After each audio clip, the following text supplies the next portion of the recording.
The very word secrecy is repugnant in a free and open society, and we are, as a people, inherently and historically opposed to secret societies, to secret oaths, and to secret proceedings. We decided long ago that the dangers of excessive and unwarranted concealment of pertinent facts far outweighed the dangers which are cited to justify it.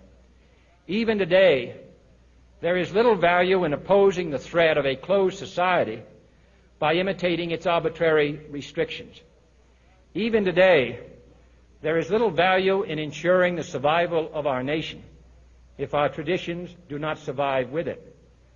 And there is very grave danger that an announced need for increased security will be seized upon by those anxious to expand its meaning to the very limits of official censorship and concealment. That I do not intend to permit to the extent that it's in my control. And no official of my administration, whether his rank is high or low, civilian or military, should interpret my words here tonight as an excuse to censor the news, to stifle dissent, to cover up our mistakes, or to withhold from the press and the public the facts they deserve to know. For we are opposed around the world by a monolithic and ruthless conspiracy that relies primarily on covert means for expanding its sphere of influence, on infiltration instead of invasion, on subversion instead of elections, on intimidation instead of free choice, on guerrillas by night instead of armies by day.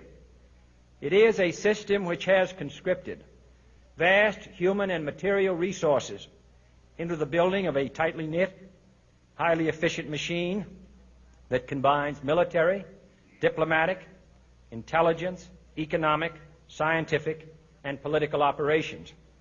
Its preparations are concealed, not published. Its mistakes are buried, not headlined. Its dissenters are silenced, not praised. No expenditure is questioned, no rumor is printed, no secret is revealed. No president should fear public scrutiny of his program, for from that scrutiny comes understanding, and from that understanding comes support or opposition, and both are necessary. I am not asking your newspapers to support an administration, but I am asking your help in the tremendous task of informing and alerting the American people. For I have complete confidence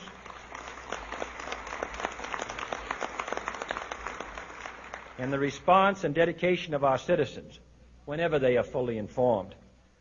I not only could not stifle controversy among your readers, I welcome it.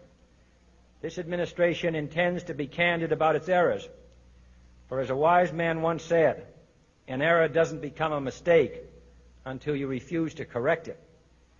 We intend to accept full responsibility for our errors, and we expect you to point them out when we miss them.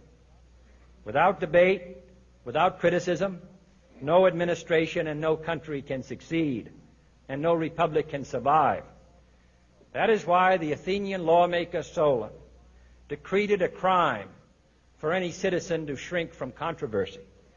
And that is why our press was protected by the First Amendment, the only business in America specifically protected by the Constitution, not primarily to amuse and entertain, not to emphasize the trivial and the sentimental, not to simply give the public what it wants, but to inform, to arouse, to reflect, to state our dangers and our opportunities, to indicate our crises and our choices, to lead, mold, educate, and sometimes even anger